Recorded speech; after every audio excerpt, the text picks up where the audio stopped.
দর্শক, আমাদের বাংলাদেশের যশোর জেলায় এবার ইটালির সেই সবজি স্কোয়াশ চাষ হচ্ছে। ভাই আসসালামু আলাইকুম। ওয়ালাইকুম আসসালাম। ভাই এই যে এগুলোর নাম তো স্কোয়াশ নাকি নেটে দেখলাম? জি ভাই, এটা স্কোয়াশ। হ্যাঁ স্কোয়াশ। আচ্ছা, এটা কি রান্না করে খাইতে হয় না কি করে খাওয়া যায়? জি ভাই, এই সাইজগুলো আপনার সবজি হিসাবে রান্না করে খাওয়া হয় এবং যে ছোট সাইজ দেখতে পাচ্ছেন এই সাইজগুলা, এগুলো আপনার 5 স্টার হোটেলে সালাদ করে খাওয়া হয়। আচ্ছা, এটা তো দেখতে লাউ বা মিষ্টি কুমড়ার মতন কিছুটা, এর ফুলটাও তো মিষ্টি কুমড়ার মতনই ফুল দেখছি। জি ভাই, এটি আপনার মিষ্টি কুমড়ার একটি উন্নত জাত। দেখছেন যে মিষ্টি কুমড়ার মতন আপনার যে এই মুখের বোটাটা, তারপরে ফুল দেখছেন, ফুল একেবারে অবিকল আপনার মিষ্টি কুমড়ার মতন। আচ্ছা আচ্ছা ভাই, এই যে আপনি এখানে চাষ করলেন মোট কতটুকু জমিতে? এটা 1 বিঘা জমির উপরে আমাদের স্কোয়াশ চাষ রয়েছে। 1 বিঘা জমিতে, তাই তো? এটা দাম কেমন ভাই? এই স্কোয়াশের খাইতে স্বাদ কেমন এবং দাম কেমন একটু বলেন তো ভাই।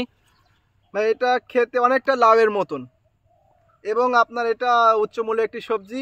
বাজারে যারা আগাম তুলতে পারবে তারা অনেক দাম পাবে। বর্তমানে আপনার বাজারে এটা চাহিদা খুব, আমাদের বাজারে আপনার এটা নাই এখন, আমরাই প্রথম তুলবো আর কি। কত করে কেজি বিক্রি হয় ভাই 1 কেজি স্কোয়াশ? এই যে স্কোয়াশ, আর এই এক গাছে এতগুলো ধরে? জি ভাই, এটা আপনার একটা গাছে 10 থেকে 15 কেজি পর্যন্ত ফল আসে যদি গাছ সুস্থ থাকে। তাই? একটা একটা গাছে যদি এইরকম হয় তাহলে একটা একটা ওয়েট কতটুক দেখি ভাই? আপনার 800 1 কেজি। এত ওজনও ভালো। জি ভাই, হ্যাঁ, এই সাইজটা আপনার বাজারে আসতে চাহিদা বেশি। এটা যদি আপনার রাখা হয় তাহলে আপনার 2.5 কেজি 3 কেজি পর্যন্ত হয়ে যায়। বিক্রি করবেন কোথায়? এটা আমাদের বাজারে আসলে তো মানুষ দেখলে তো হাসবে। না ভাই, এটা আমরা গত বছর চাষ করেছিলাম, মানুষের প্রচুর চাহিদা, কারণ যে একবার কিনবে সে আরেকবার কিনতে চাবে। এটা স্বাদ যেমন। ও, এটা স্বাদ খাইতে না? জি ভাই। আচ্ছা ভাই, স্কোয়াশ চাষ যে আপনি করলেন, এখানে যে গাছগুলো দেখছি এবং বৃহৎ আকারেই বলা যায়, এর আগে আপনি করছিলেন, এই বছর কিভাবে আসলে জমিটা প্রস্তুত করলেন, কিভাবে চাষাবাদ করলেন, কখন লাগাইতে হয়, একটু এ টু জেড বিস্তারিত বলেন তো ভাই। ভাই আমরা প্রথমে আপনার পুরো জমিটা চাষ দিই। প্রথমে আমরা জলচুন দিয়ে শোধন করার পরে জমি চাষ দিই। চাষ দেওয়ার পরে আমরা ভার্মি কম্পোস্ট এবং রাসায়নিক সার এ টু জেড সবগুলো আমরা জমিতে ছিটিয়ে দিই। ছিটিয়ে দেওয়ার পরে আমরা বেড তৈরি করে মালচিং ব্যবহার করি। এই স্কোয়াশ যদি মালচিংয়ে করা হয় তাহলে আপনার রোগব্যাধি কম হয় এবং ফলনও খুব ভালো হয়। দেখছেন যে কি পরিমাণ ফলন আমাদের মালচিং দেখতে পাচ্ছেন, আমাদের প্রত্যেকটা জমিতে কিন্তু মানে মালচিং দিয়ে যদি করা হয় তাহলে ফলন বেশি পাওয়া যায়, তাই তো? এই জন্য মালচিং ব্যবহার করা লাগবেই। জি ভাই, তারপরে মালচিং বিছানোর পরে আমরা প্রথমে আপনার বীজটা অঙ্কুরোধ করে নিই। অঙ্কুরোধ করতে আপনার বীজ গর্তে বসাই দিই। বসাই দেওয়ার পরে আপনার রেগুলার আমরা শিডিউল স্প্রে করি। শিডিউল স্প্রে আপনার 7 দিন 10 দিন পর পর আমরা স্প্রেটা করি। এটার বড় সমস্যা হলো পচন, এই জন্য আমরা বেড আকারে আপনার মালচিং দিয়েছি। তাহলে স্কোয়াশ চাষের জন্য শিডিউল স্প্রের প্রয়োজন, তাই তো? জি ভাই। আচ্ছা, স্প্রে মানেটা কি? জমির পরিচর্যা এবং গাছের পরিচর্যা, এই ক্ষেত্রেই তো স্প্রে করেন? জি জি। আচ্ছা, এর পাশাপাশি আপনি কখন লাগাইলেন, কিভাবে চাষ করলেন, বা কোন মাসে এই ধরনের ফলন আসা শুরু হয়?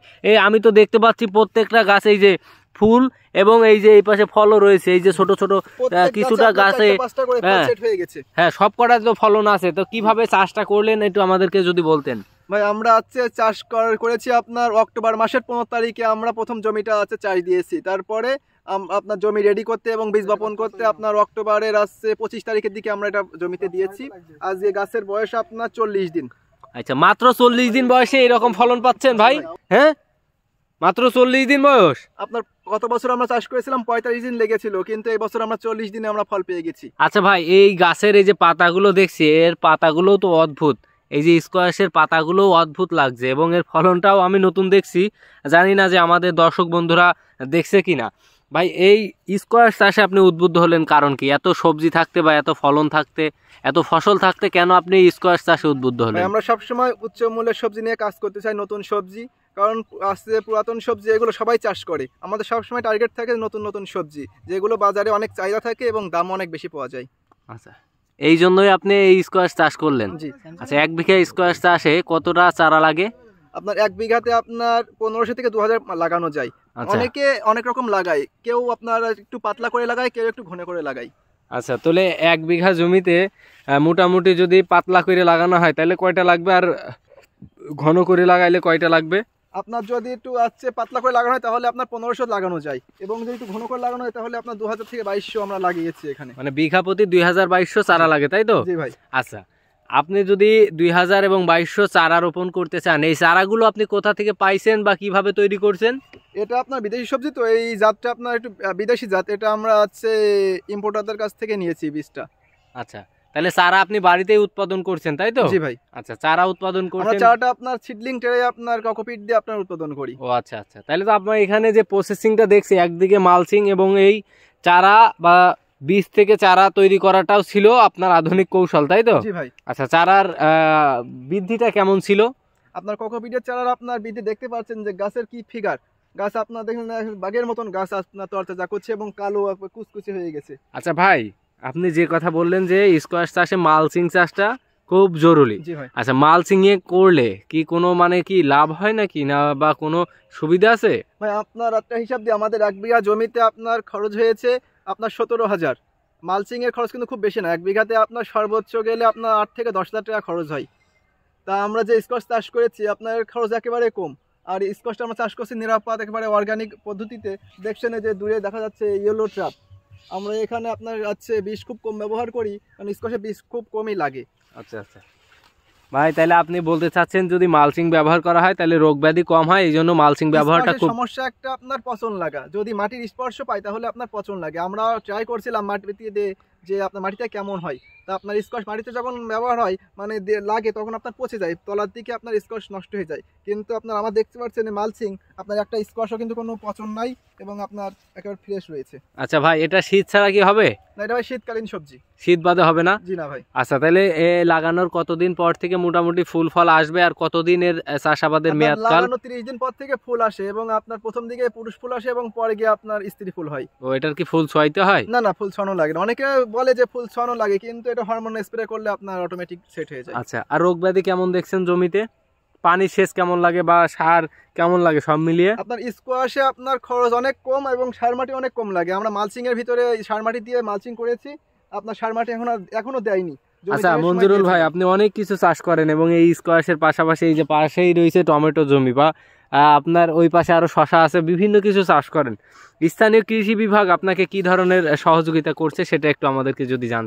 স্থানীয় কৃষি অফিস থেকে আমাদের সবসময় সব রকম সহযোগিতা করে। তারা আজও আসছিল সকালে যে স্কোয়াশের কি অবস্থা, স্কোয়াশ আমার প্রদর্শনী দিয়েছে কৃষি অফিস থেকে। ও আচ্ছা আচ্ছা, মানে আপনার এই জমিটা যে প্রদর্শনী, অর্থাৎ তাদের উদ্বুদ্ধকরণে তাদেরও অনেক অবদান, তাই তো? এটি টেকসই কৃষি প্রকল্পের আওতায় আমাদের এই প্রদর্শনীটা দিয়েছে। ও আচ্ছা আচ্ছা আচ্ছা। তো ভাই, আগামীতে আর কি কি চাষ করার আগ্রহী আছে আপনার? আমরা ইতিমধ্যে রমজান টার্গেট করে শসা এবং তরমুজ আমরা আছে জমি রেডি চলছে, আমরা তরমুজ এবং শসা লাগাবো রমজান টার্গেট করে। আচ্ছা আচ্ছা ভাই, আপনার সাথে যদি কেউ যোগাযোগ করতে চায় কিভাবে করবে একটু বলেন তো?